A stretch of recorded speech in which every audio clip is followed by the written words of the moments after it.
Yo quería invitarles a ustedes a que nos interesemos en algunos casos que aparecen en la palabra del Señor, y entre ellos lo que dice la palabra del Señor en 2 de Timoteo, el capítulo 3. Dice la palabra del Señor en el capítulo 3 de 2 de Timoteo. Estén en pie, por favor.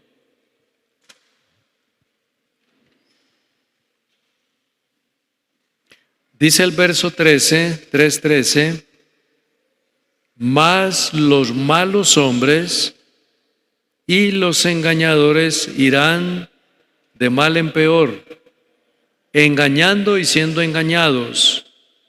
Pero persiste tú en lo que has aprendido y te persuadiste sabiendo de quién has aprendido. Dice el verso 15, y que desde la niñez has conocido las sagradas escrituras, las cuales te pueden hacer sabio para la salvación por la fe que es en Cristo Jesús. Toda escritura es inspirada por Dios y útil para enseñar, para redarguir, para corregir, para instruir en justicia, a fin de que el hombre de Dios sea perfecto, enteramente preparado para toda buena obra. A que meditemos en qué o para qué nos estamos preparando. Es posible que muchos se están preparando para ganar plata, otros se están preparando para vivir a última hora bien en la vejez. Otros se están preparando para una carrera profesional. Todos en la vida, de una u otra forma, siempre se pretende o se espera prepararse. Y el ser humano es como algo innato en él propio, prepararse, alistarse. Lo que pasa es que la vida encierra como una serie de incoherencias. Cuando la persona comienza a reunir dinero y dinero y dinero para la vejez, a veces no llega a la vejez. Y otros son los que disfrutan de los millones. Y otros son los que lo gastan. Por eso cuando se habla de herencia,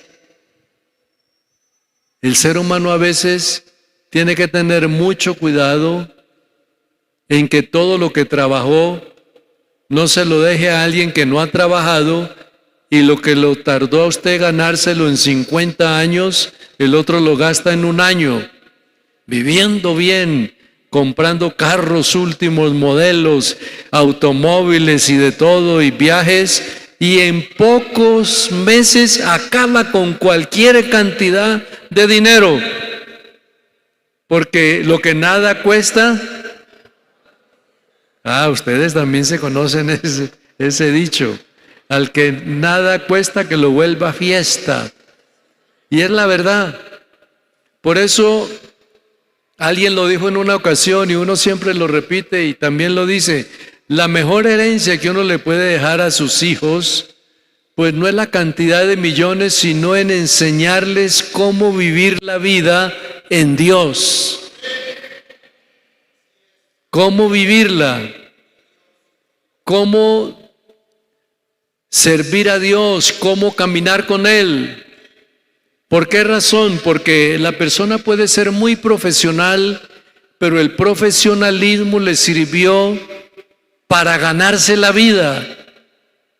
Pero vivir en Dios es enseñarle a toda persona cómo vivir la vida. Y de ganarse la vida es una forma, y vivir la vida es otra. Vivir la vida es tener esa confianza y esa seguridad que lo poquito o lo mucho que tenga, hay uno mayor que eso. Pero la persona que trabaja siempre para ganarse la vida nunca se saciará. Por eso hay personas que reúnen una cantidad de dinero, de propiedades, y a última hora en medio de todo lo que dejan. Yo estaba, cuando vivía en Medellín, falleció el señor Ardila Lule y sacaron todo el listado de lo que este señor tenía y cómo comenzó. Comenzó con muy poquito y alcanzó a dejar ingenios, empresas de aviación, tantas cosas y tantos miles. Y a última hora le dio algo que no lo pudo disfrutar, tenían que llevarlo, traerlo. Entonces uno dice, tantos miles de millones de pesos para que los demás acaben con ello. Yo quisiera invitarles a que pensemos bien qué es prepararnos para toda buena obra. Eso es lo que acabamos de leer ahora. Pero antes de entrar en esto de prepararnos para toda buena obra, yo quisiera que lográramos descubrir en una forma como muy profunda, yo diría, que a veces nosotros, en nuestra manera de vivir, de ser, de hablar, de conducta, de comportamiento, estamos reflejando en el medio ambiente en el cual nos levantamos y delante de cuáles personas fuimos educados. Les pongo un ejemplo. Ustedes aquí, algunos fueron bautizados por el hermano David, Alomía, por el hermano Ramiro, por el hermano Salomón, por el hermano Octavio. Y cuando uno mira a un cristiano y dice, a mí me bautizó el hermano Octavio Valencia, pues uno lo primero que dice es, este debe de haber conocido bien la doctrina, porque si alguien conoce bien la doctrina, es el hermano Octavio Valencia. Fue presidente, fue miembro del consistorio, de la junta. Pero cuando uno mira a un creyente que fue bautizado por el hermano Octavio, o el hermano David, o cualquiera de los que han tenido, y es agresivo, altanero, grosero, repelente, prepotente, arrogante, entonces uno dice, ¿será que no le aprendió nada a ese pastor que tuvo? Porque uno refleja con los hechos de quién ha aprendido.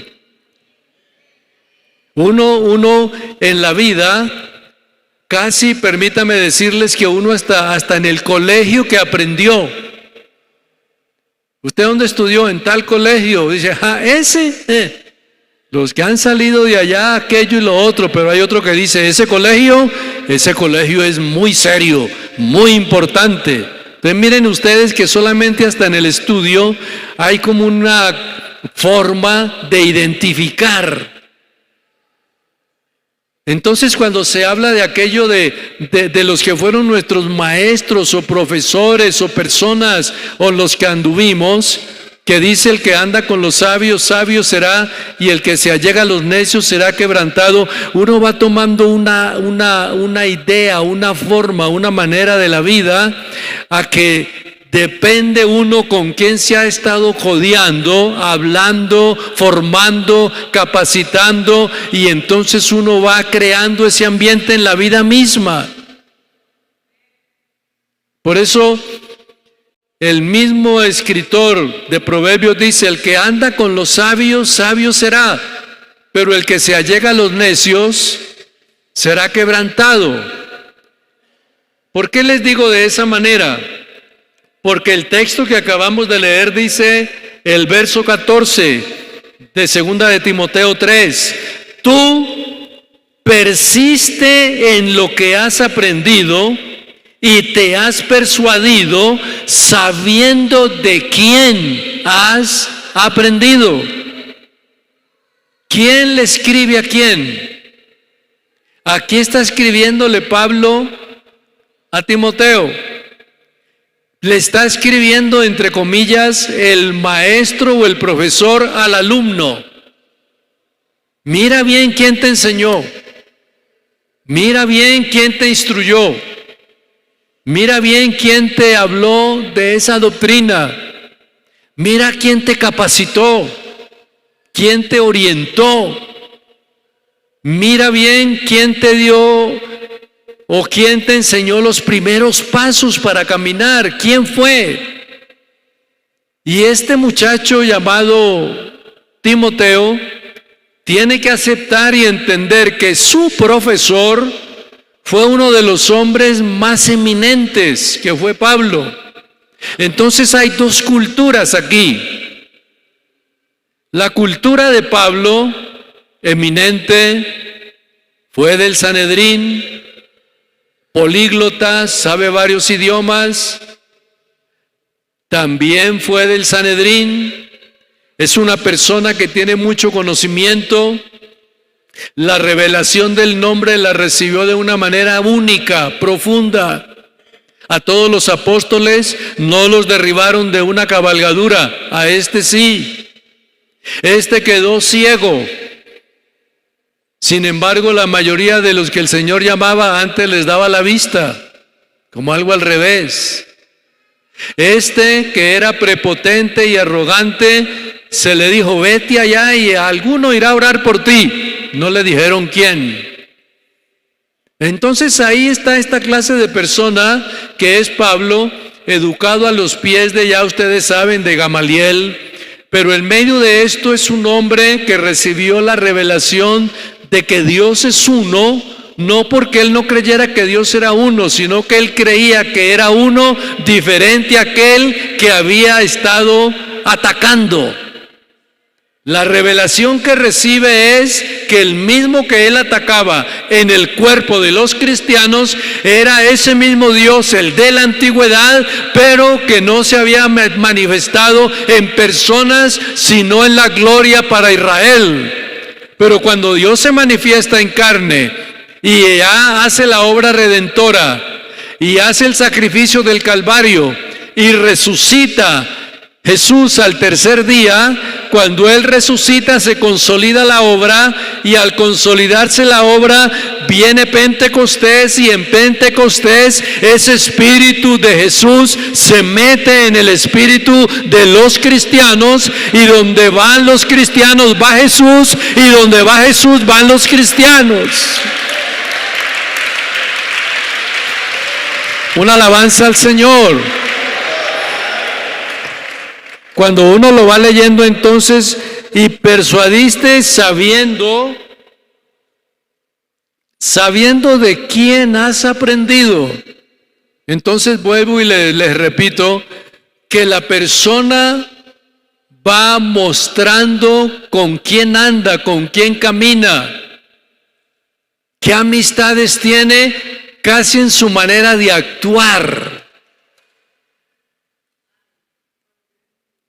En una manera de actuar, la persona sabe si este es estafador, es ladrón o es aquello, porque cuando ya se da a conocer y va a un banco, lo primero que lo miran allá, y hasta el gerente le dice, siga, don Carlos, siga, don Jorge, venga acá.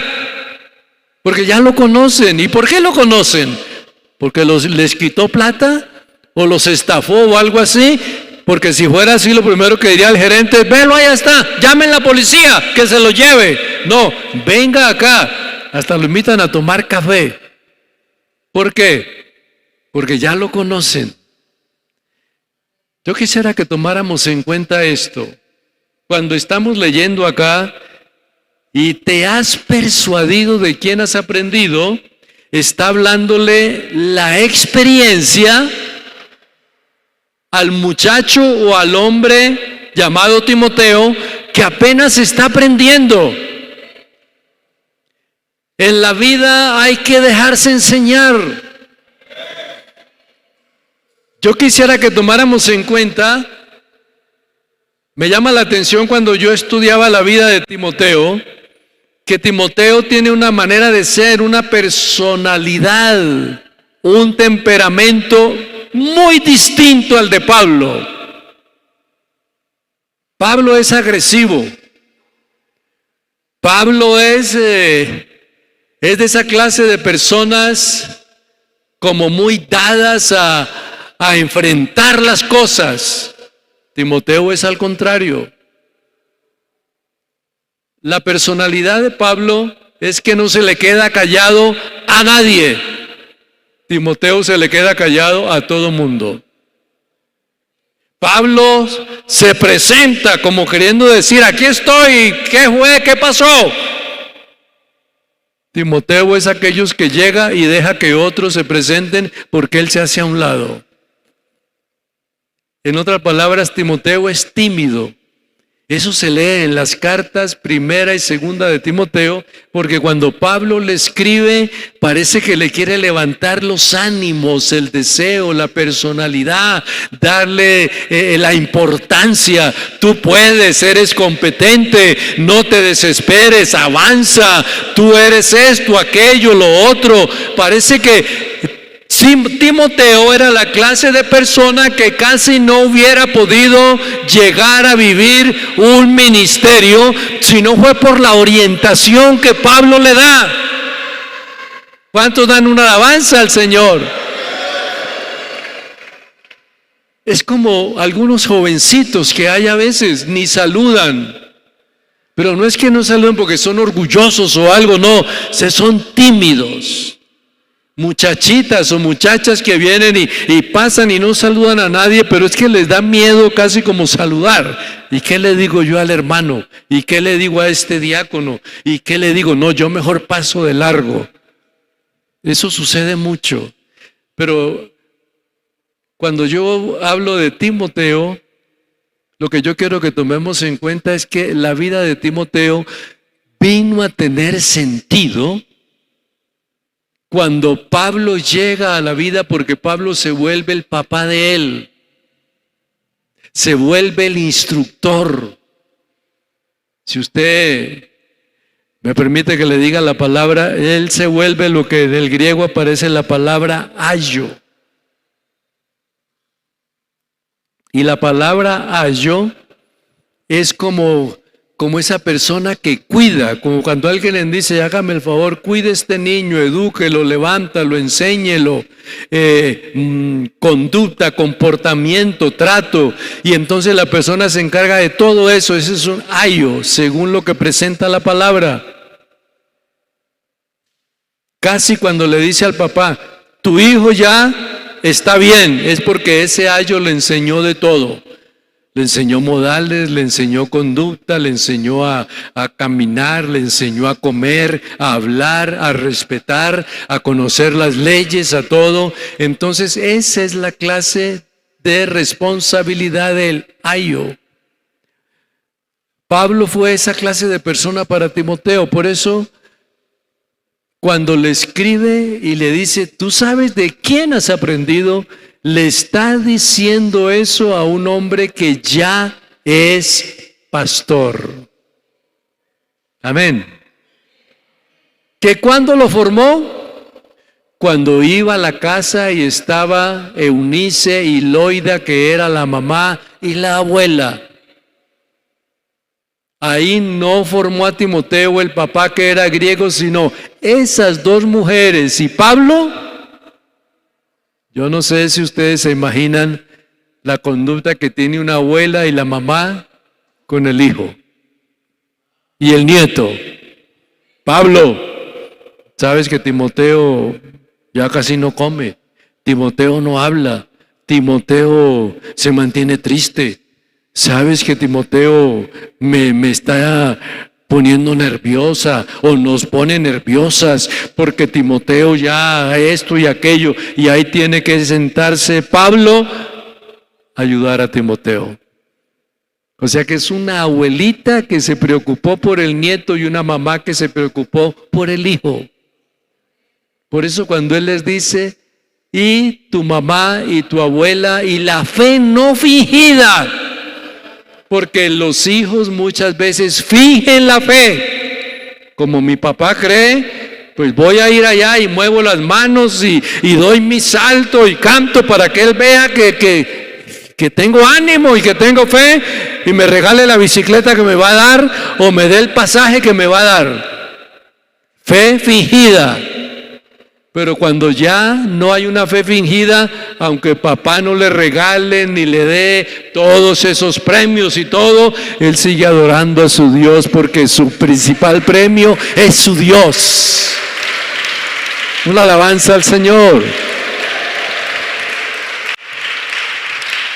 Hay algo interesante acá, mis hermanos, y a eso es que yo deseo que en medio de esto logremos comprender lo que Pablo le resalta.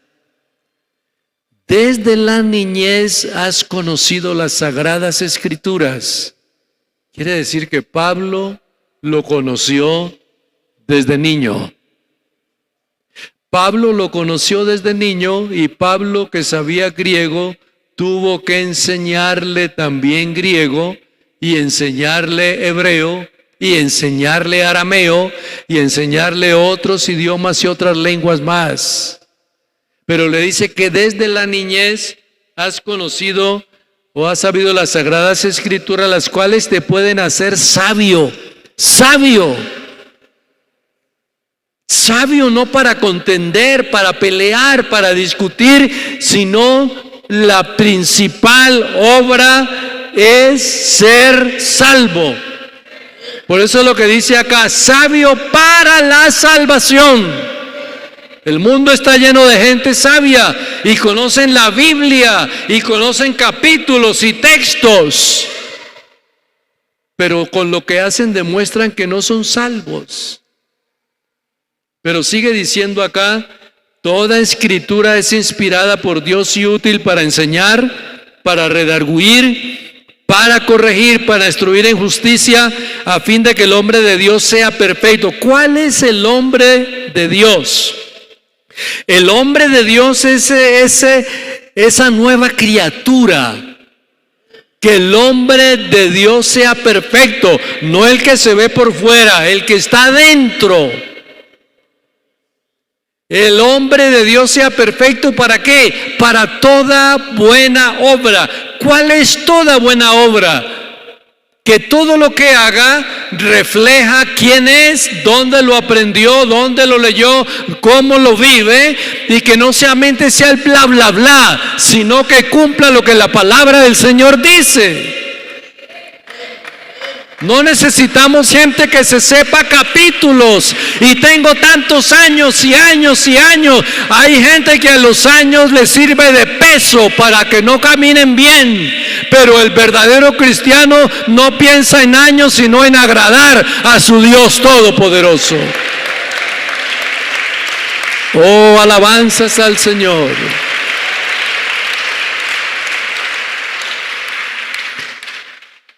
Hay personas que tienen un estilo de vida y ese estilo de vida lo lleva de pronto a que a veces actúe de esa manera y sea así.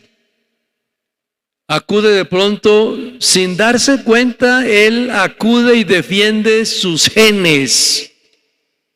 Es que así era mi abuelo. Mi abuelo fruncía el ceño y cuando él fruncía el ceño todos temblaban en la casa. Entonces él aprendió a eso. Que mi abuela, bueno, en fin, comienza a hablar del uno y del otro, pero entonces aquí lo que hay que tener en cuenta es, ¿no será que aquel que hizo el cuerpo, el cerebro, la mente, la sangre, todos los genes, no es poderoso también que si vamos por este camino, Él nos puede desviar y meternos por otro para que no sigamos los caminos de los demás, sino que conozcamos el verdadero camino que es el de Dios? Oh, alabanzas a nuestro Dios. ¿Por qué? Porque precisamente la obediencia y la manera de ser para el verdadero hombre de Dios, que es lo que leíamos, hay cosas ya inherentes, hay cosas en él unidas, ligadas a él, que se llama obediencia. La persona aprende a ser obediente. La persona aprende a ser obediente no porque busque algo, sino porque a su Dios tiene que obedecerle. Más que a pastor y a que diáconos, hay que obedecerle a Dios. Amarás al Señor tu Dios con toda tu alma, con toda tu mente, con toda tu fuerza, con todo tu entendimiento. Eso va relacionado con una conducta divina.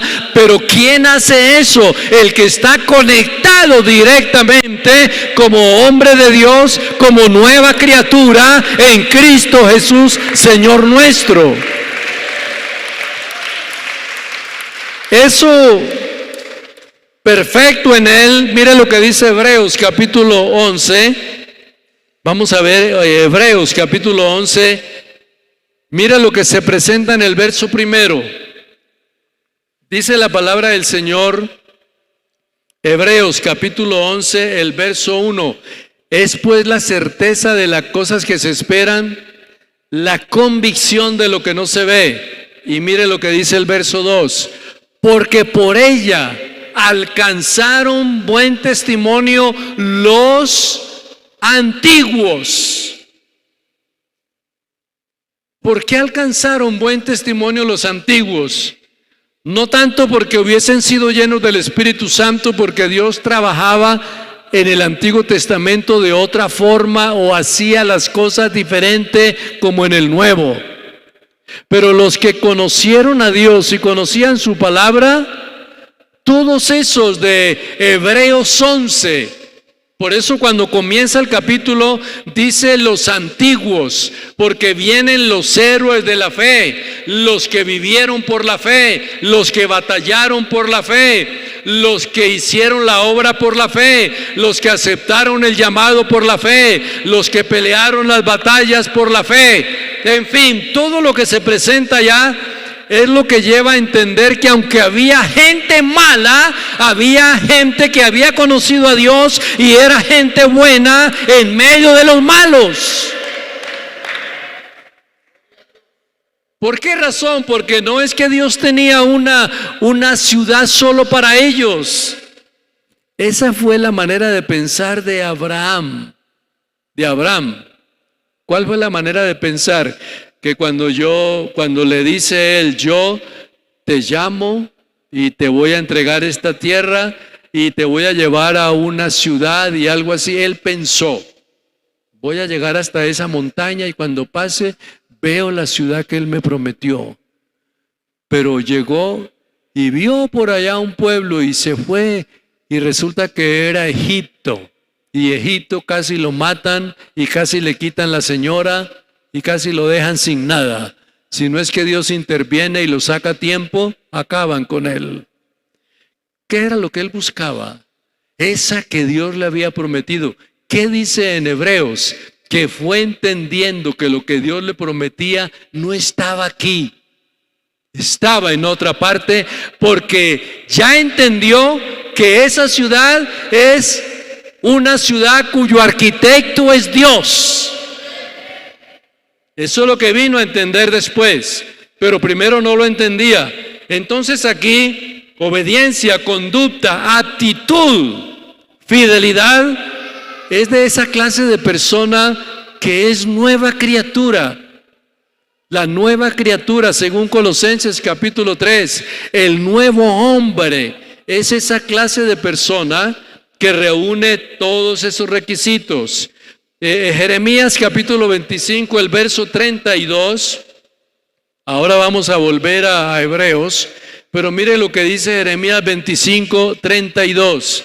Dice la palabra del Señor que el mal va de nación en nación, de gente en gente, y en otra versión que es la más antigua, es la que dice de pueblo en pueblo. Así ha dicho Jehová de los ejércitos, el mal va de nación en nación y grande tempestad se levantará. En otra versión no emplea tanto nación sino persona. El mal va de persona en persona, de pueblo en pueblo.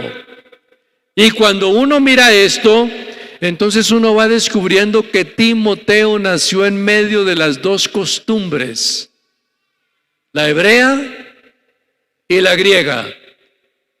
la hebrea que creía en ese Dios único, y los griegos que creían en tantos que tenían su mitología. Mitología griega, una de las mitologías más extensas y llenas de dioses. Está la mitología hindú, la mitología egipcia, la mitología babilónica, la mitología griega, la mitología romana, que hay que el dios de la batalla, que el dios del amor, que el dios del vino, que el dios del día, que el dios de la noche. A eso se refiere cuando Pablo los está visitando y mira la cantidad de dioses, y tenían tantos dioses que ellos lograron sacar como un espaciecito y dicen, como hay tantos, de pronto hay uno que no conocemos, y le pone allá al Dios no conocido. Y cuando Pablo lo ve allá, él dice, este es lo que yo estaba pensando. Y de pronto va y les dice, ustedes que creen en tantos dioses y que hay divinidades, y yo quiero decirles que hay uno que es poderoso sobre todo. Él es creador, él de una sangre hizo el linaje de todos los hombres. Ese que yo les estoy hablando es el que ustedes tienen allá, al Dios no conocido.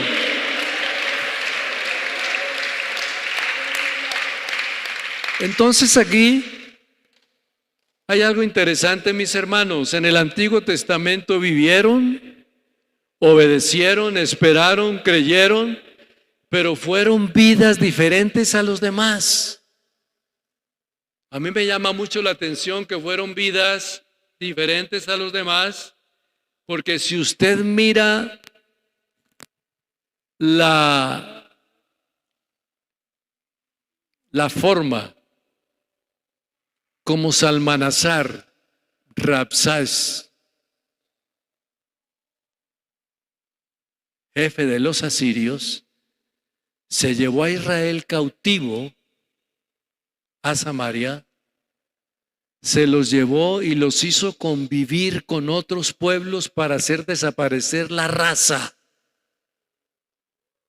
Porque él pensó que haciendo desaparecer la raza desaparecería Israel. Caso contrario con Judá. Pero este Salmanasar, Sennacherib, hacen emparentar a los asirios con los israelitas. Es una historia bien interesante. Pero lo que quiero que tomemos en cuenta es que aún así Dios se encargó de preservar esa raza de Israel. La raza de Israel no ha desaparecido. La raza de Israel todavía existe. Que se ha dañado y se ha contagiado, sí, es verdad, pero todavía queda un pueblo que llama el pueblo judío, y el pueblo judío es el pueblo hebreo, y el pueblo hebreo ahora, con todos los defectos que tiene una capital que llama Jerusalén, y allá están en ese lugar por la gracia y la misericordia de Dios. Desde 1948 fueron nuevamente declarados nación. Y en medio de todo eso es que el mundo no ha podido borrar a Israel ni a Judá, porque hay un Dios que tiene misericordia de ellos. Un aplauso para el Señor en esta hora. Aleluya.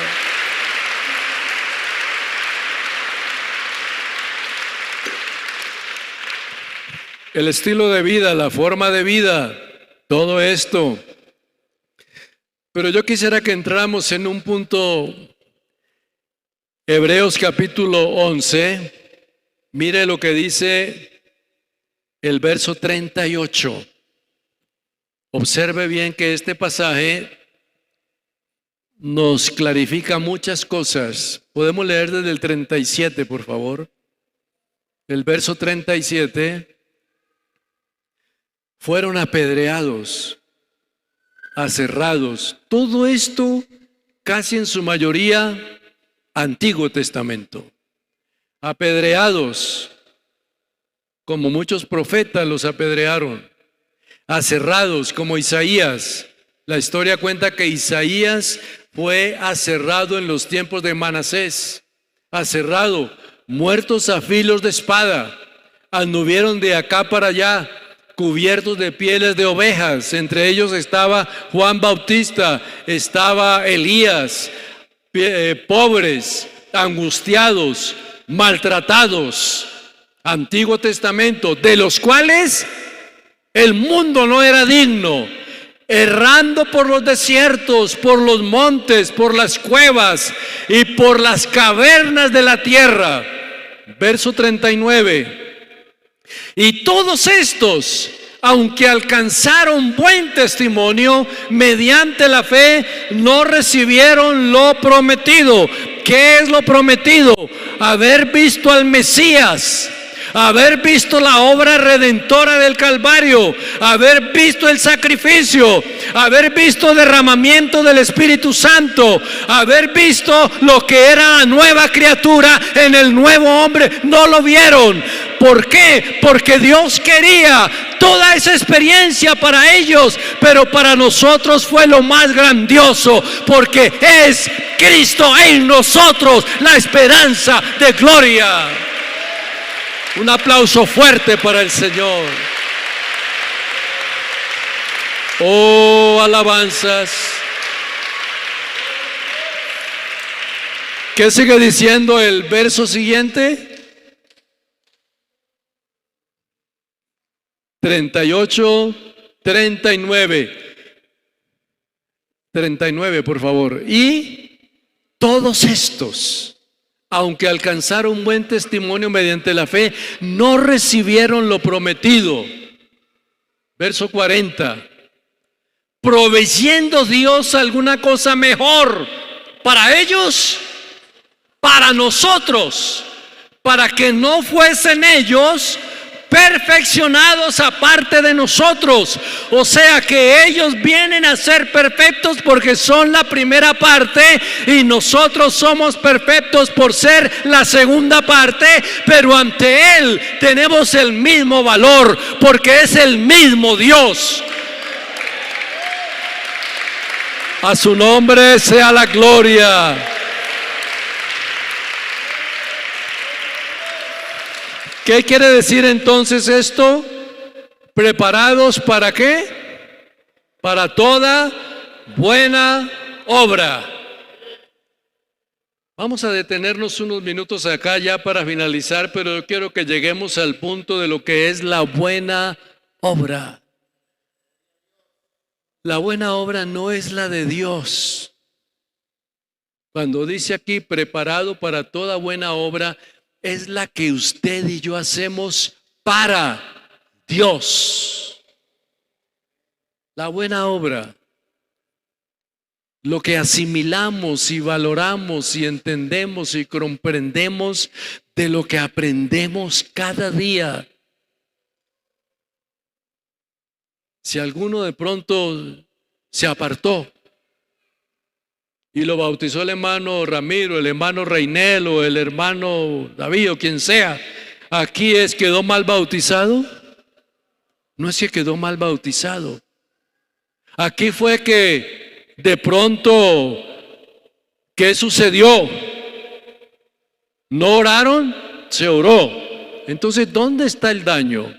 No está en la doctrina, está en la forma de vida de la persona que no la asimiló, no la entendió, no la comprendió, no la creyó o no la quiso obedecer. Porque los otros que fueron bautizados, todavía hay aquí muchos que alaban y glorifican el nombre del Señor.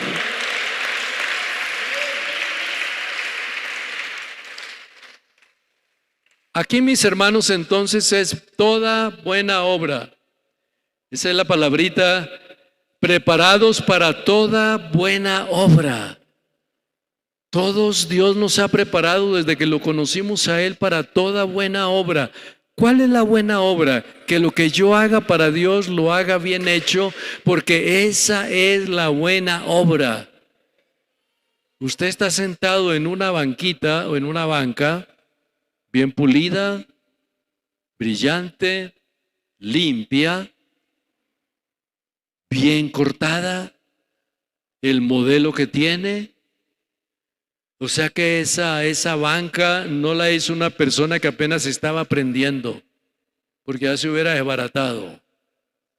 la hizo una persona que estudió, se preparó o aprendió, y cuando hizo esa banca, sabía hacerla. Esa es su buena obra.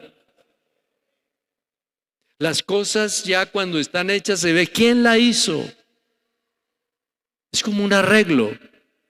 ¿Y quién arregló eso? No, un señor que pasaba por ahí que vendía mangos. Y él le metió mano a ese equipo de sonido. Sí, que él sabía. ¿Y quién arregló esa batería? No, pues un señor que estaba comprando chatarra.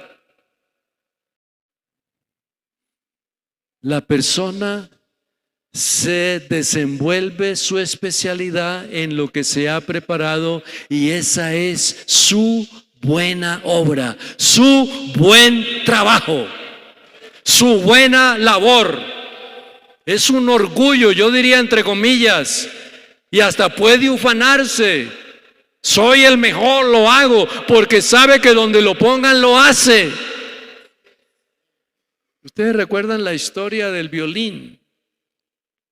La historia del violín es que un señor de los tiempos de Bach, Juan Sebastián Bach, él hizo un violín allá en ese tiempo, muy bonito, y se vio mal de dinero y lo vendió.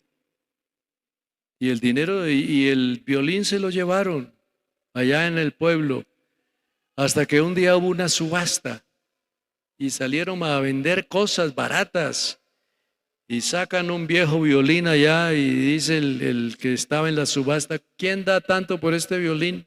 Dice: pues violín está como viejo ya, esas cuerdas, todo eso, pues al menos si dan $5 sirve.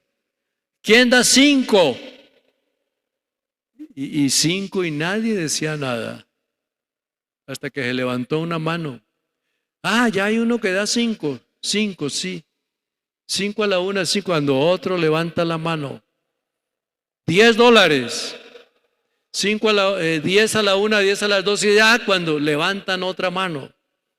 Y se viene un anciano de por allá y se dedica, sacó el del estuche, o miró, limpió, se puso a arreglarle las cuerdas y se puso a tocar melodías casi celestiales. Entonces, pero ¿quién es este que está tocando ese instrumento tan hermoso? Y después de que casi medio auditorio estaba llorando, dice el otro: y ahora, señores, ¿ustedes cuánto me van a dar por esto? Ya lo vieron cómo suena. 1,000, 2,000, 3,000, 5,000. Y lo que no costaba ni 5, costó 5,000. ¿Y sabe qué es el mensaje de todo eso? ¿Qué fue lo que le dio valor? El toque de la mano del maestro, porque el mismo que lo hizo, lo tocó. Dele un aplauso al Señor.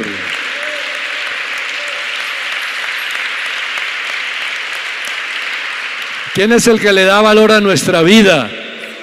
El mismo que nos hizo, nos toma como un instrumento y nos utiliza para toda buena obra.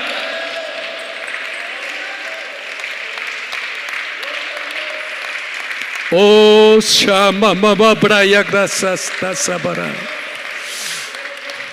yo voy a entrar a la parte final, pero les quiero decir algo, hermanos, les quiero decir algo esta noche.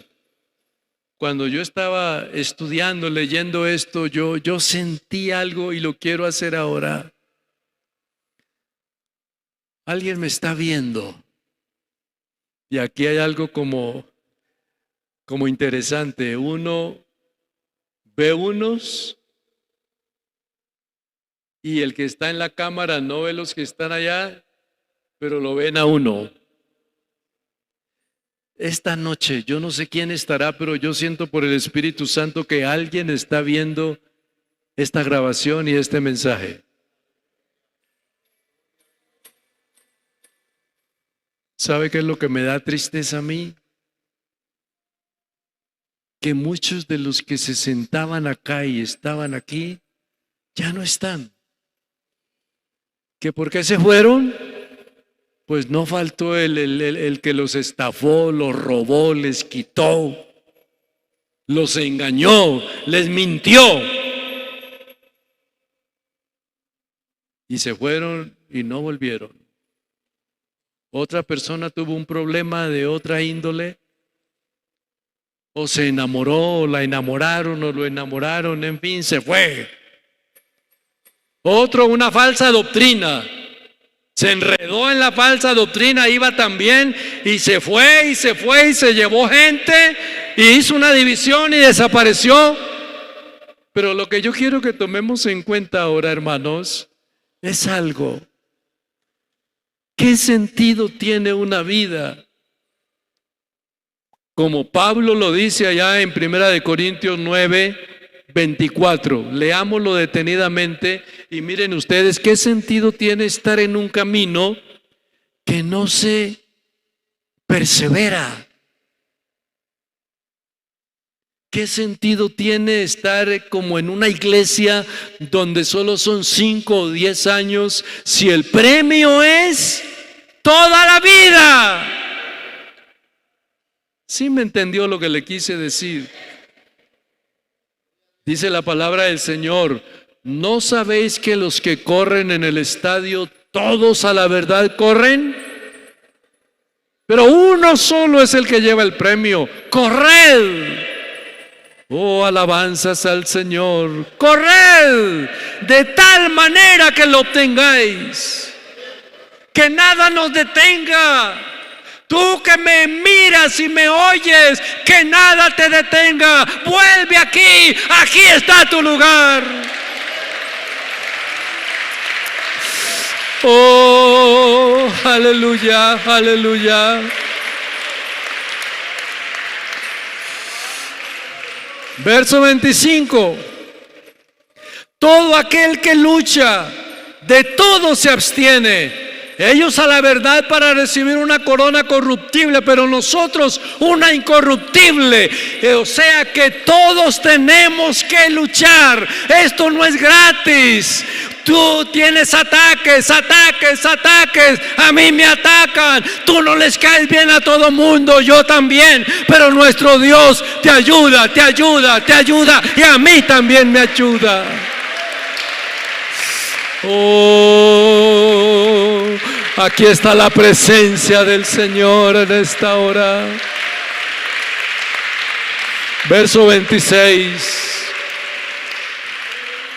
Así que yo de esta manera corro, no como a la aventura. De esta manera peleo, no como quien golpea al aire, sino que golpeo mi cuerpo y lo pongo en servidumbre, no sea que habiendo sido yo heraldo, yo mismo venga a ser eliminado. Eso es lo que quiero que entendamos. ¿De qué nos sirve hablar y hablar y hablar? Y recoger ofrenda y predicar y batallar y luchar y después mirar este lugar como que nunca fue. Yo creo que aquí conocimos al Señor y yo hago un llamado esta noche a los que están viendo esta grabación, que aquí los estamos esperando todavía porque sigue este lugar abierto. Oh, santo, santo. Ezequiel capítulo 3, el verso 16. Yo lo leía y lo releía y lo hice en analogía con otro pasaje del 33. Pero mire lo que dice el 3:16. Los profetas de Israel que profetizan acerca de Jerusalén y la visión, no habiendo paz, dice el Señor. Ezequiel 3:16.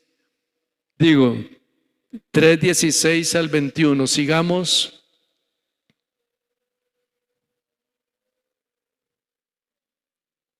Ezequiel.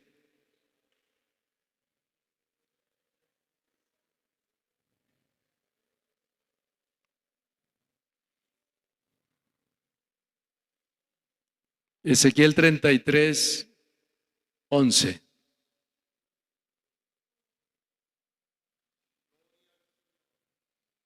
Diles: vivo yo Jehová, dice el Señor, que no quiero la muerte del impío, sino que se vuelva el impío de su mal camino y que viva.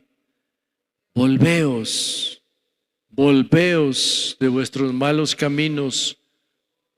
¿Por qué moriréis, casa de Israel? Amén. Yo quisiera que tomáramos en cuenta que precisamente el libro de Ezequiel, capítulo 3, el verso 19 dice: si tú amonestares al impío y él se convirtiere de su impiedad, de su mal camino, él morirá por su maldad, pero tú habrás librado tu alma. Si el justo se apartare de su justicia e hiciere maldad y pusiere yo tropiezo delante de él, él morirá, porque tú no le amonestaste en su pecado, y su justicia que había hecho no vendrá en memoria. Lo bueno que se hizo no sirve, pero si viene y se arrepiente aquí, sí sirve. Ezequiel 3. Si el justo amonestares para que no peque y no pecare, de cierto vivirá, porque fue amonestado y tú habrás librado tu alma. Pero mire lo que dice en el capítulo 33. Esto está del 10 en adelante, pero lo voy a abreviar. Dice acá el verso 12: tú, hijo del hombre, di a este pueblo, la justicia del justo no lo librará el día que se rebelare. Porque lo primero yo hice, yo fui, yo traje, yo aquello, no, nada de eso sirve. Pero sigue diciendo la palabra acá: no lo librará ni el día que se rebelare, y la impiedad del impío le será estorbo el día que volviere, ni la impiedad le será estorbo el día que volviere, y el justo no podrá vivir por su justicia al día que pecare. O sea, vuelvo y repito la lectura: hijo del hombre, di a los hijos de tu pueblo, la justicia del justo no lo librará el día que se rebelare, y la impiedad del impío no le será estorbo el día que se volviere de su impiedad. ¿Sabe qué quiere decir? Que si yo he trabajado tanto y doy la espalda, todo se perdió.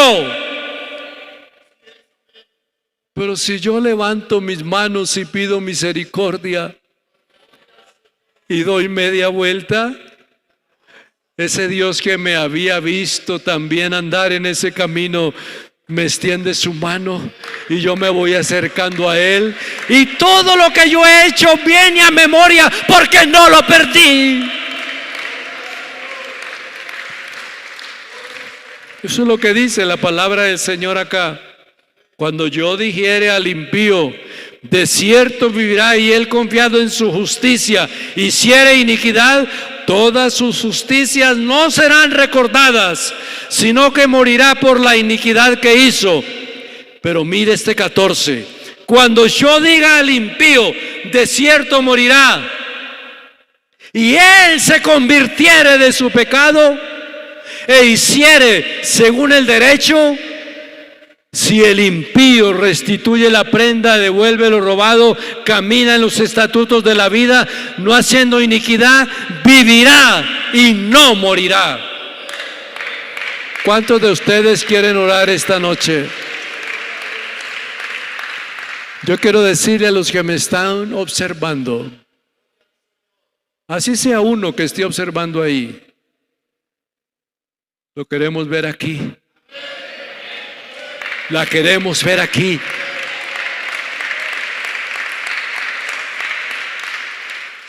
que predicaba, que dirigía, que cantaba, que estaba en coro, que aquello, que lo otro, sí, sí, sí, pero ahora no vale nada. Pero vale si vienes acá y te arrepientes. Todo eso Dios lo tiene en cuenta. Estén en pie, por favor. Hay algo bien interesante. No estamos aquí peleando al aire. Sabemos con quién estamos batallando. Pero lo que quisiera que tomáramos en cuenta es que estos que se han ido, hermanos, hermanas, todos en esta noche de reconciliación, yo creo que allí donde están, allí donde está, levante su mano. Ahí donde está, ojalá está solita o solito, arrodíllese allí. Ya llegó la hora de regresar, ya llegó la hora de volver, ya llegó la hora de retomar todo y no dejarlo perder. Todos levanten sus manos y pidamos por aquellos que no han vuelto para que vuelvan y regresen. Pero yo sé que Dios nos va a dar una doble cosecha. Señor Jesús, Dios Todopoderoso, te adoramos. Yo presento delante de ti aquellos que no regresaron, Señor. Que no se pierdan, Dios mío, que no se pierdan. Oh Señor, que se gocen con nosotros aquí. Que te vuelvan a adorar, que te vuelvan a exaltar, que te vuelvan a glorificar. Todavía la puerta está abierta. Todavía hay una oportunidad. Todavía los estás llamando con tu palabra y extiendes tu gran misericordia.